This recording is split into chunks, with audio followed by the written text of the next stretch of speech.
Olá, sou Ana Paula Alfredo, sou coach, consultora, mentora.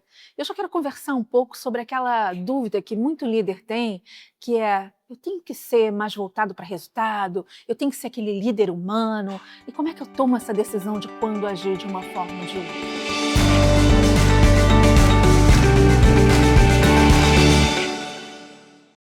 Hoje, em praticamente todas as empresas com quem eu trabalho, o discurso é que a liderança humanizada é uma nova forma de gestão e que aquela liderança mais autoritária, chamada de comando e controle, está totalmente ultrapassada. E o que eu tenho observado são muitas dúvidas dos líderes sobre como agir e como levar para a prática a combinação dessa liderança humana e acessível, respeitando as diferenças de cada um, com entrega no prazo, resultado desafiador e projetos cada vez mais complexos.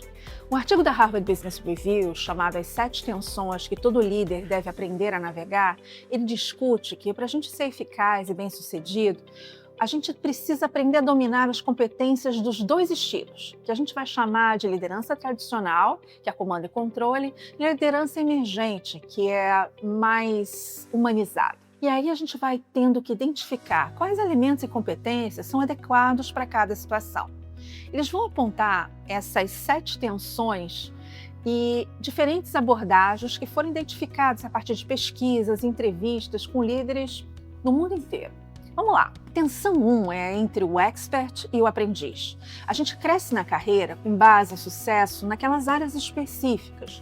Os processos seletivos, eles vão exigir experiência comprovada e quando a gente está numa discussão de gente, aquelas reuniões de gente que decide o futuro, a gente vai buscar pessoas com conhecimento profundo, isso é uma vantagem. Mas na liderança atual, a gente prioriza o papel do gestor que é aberto a novos aprendizados e aceitar que seu conhecimento ele é limitado. E até ultrapassado muitas vezes, principalmente quando a gente está falando de tecnologia. E a gente precisa, então, se abrir a ter na nossa equipe especialistas e a diversidade de ideias e opiniões. Se essa tensão ela não for gerenciada com sabedoria, os líderes eles vão correndo o risco de tomar decisões ruins ou inadequadas. Então, a experiência não tem mais importância? Claro que tem. Mas o equilíbrio vai estar no estabelecimento dos limites identificados, como o que a gente vai fazer para gerar valor. Se o líder não é mais responsável pelo conhecimento específico, ele deve entender qual é o seu novo papel. É trazer a visão de negócio, é garantir a colaboração multifuncional, é fazer as perguntas certas, é correlacionar e ajustar o que está sendo feito aos objetivos estratégicos, é desenvolver o time, pode ser um monte de coisa. É muito disso que vem a experiência e a senioridade. A tensão 2, ela é entre o constante e o adaptável. A gente está falando aqui de firmeza, convicção e a consistência na tomada de decisões. Elas sempre foram vistas como exemplos de boa liderança. Mas com o mundo que a gente vai vivendo hoje, em constante mudança, se pede uma abordagem mais flexível, mais adaptada, que vai fazer você rever suas posições, mudar a sua característica para ser um líder mais adaptável. A tensão entre esses dois lados, ela pode levar a uma percepção de rigidez extrema ou de falta de orientação e decisão. E qual que seria o equilíbrio? Equilibrar aquilo que precisa ser fixo e o que pode ser variável. Por exemplo, se uma empresa a gente desrespeitar todos os processos, isso é inviável, nada funciona.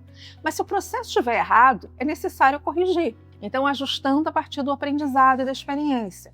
Então, você pode ser aberto e mudar quando o mercado exigir, mas você tem que garantir a estrutura necessária para que a empresa possa continuar trabalhando e que as pessoas saibam aquilo que tem que fazer. A terceira tensão é entre o tático e o visionário. Na abordagem tradicional, a liderança deveria dar o caminho das pedras, meio que ligado como o ponto do conhecimento específico. Ter uma clareza de como fazer as coisas, ter planos bem definidos. Já na abordagem emergente, o mais importante é a visão para onde a gente está indo, deixando mais aberto como a gente vai chegar lá. Essa tensão pode gerar alguns problemas, como de um lado a falta de direção de para onde a gente está indo e do outro a gente pode se perder em planos grandiosos, sem consistência prática ou realista. Para equilibrar, a gente tem que deixar claro o caminho e acompanhar o detalhamento dos planos para poder chegar à melhor saída. A tensão 4 é a tensão entre o falante e o ouvinte. Na abordagem tradicional da liderança, a gente quer que os líderes digam aos outros o que fazer e como fazer, né? A abordagem é aquela de, pronto, eu sei, eu falo, eu digo. Na abordagem emergente, a gente valoriza o ouvir abertamente antes de tomar decisões. Se não for bem gerenciada, de um lado a gente perde informações importantes que estão nos membros da equipe, e do outro, se o líder não está sendo tão bem ouvido, também se perde, né, o conhecimento sênior que a gente tem. O equilíbrio vai estar no falar quando é necessário, dar o posicionamento, direção, orientação e ouvir as contribuições, tanto para o negócio como para o desenvolvimento das pessoas. A quinta tensão é entre eu tenho poder ou eu compartilho o poder. A abordagem tradicional sugere que os líderes devem liderar de cima para baixo, tomando decisão e agindo de forma independente.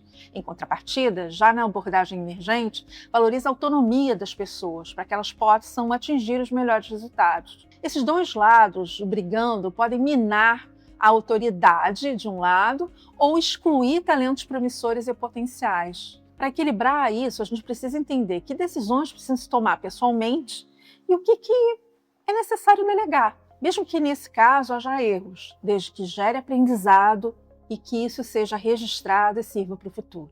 A sexta tensão é entre o intuitivo e o analista. A abordagem tradicional, ela sugere que todos os líderes sejam meio especialistas e que aí eles já vão tomar decisões de forma intuitiva. Já que eles sabem tanto, eles já conseguem saber para onde ir. Já na outra abordagem, a base em fatos e dados é quase que uma lei. Então, essa tensão pode também atrasar as decisões ou gerar decisões desatualizadas, critérios e parâmetros, né, que brigam entre si e podem gerar falhas graves no processo. O equilíbrio vai estar em considerar as intuições como hipóteses, mas vai tentar se validar todas elas com fatos, dados ou com pilotos em menor escala. A sétima e última tensão é entre o perfeccionista versus o acelerador. Na abordagem tradicional, se afirma que os líderes devem dedicar tempo para entregar um produto perfeito, perfeitamente acabado.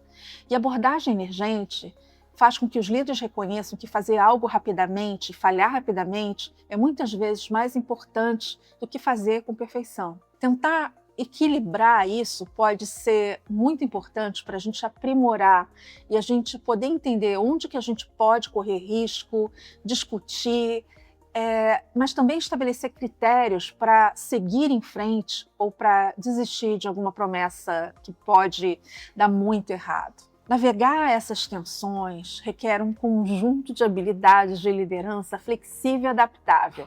E antes de você decidir ir para um lado ou para o outro, para avaliar. Você precisa de uma abordagem estratégica para você conseguir essas soluções mais equilibradas e que vão atender a múltiplas necessidades das organizações.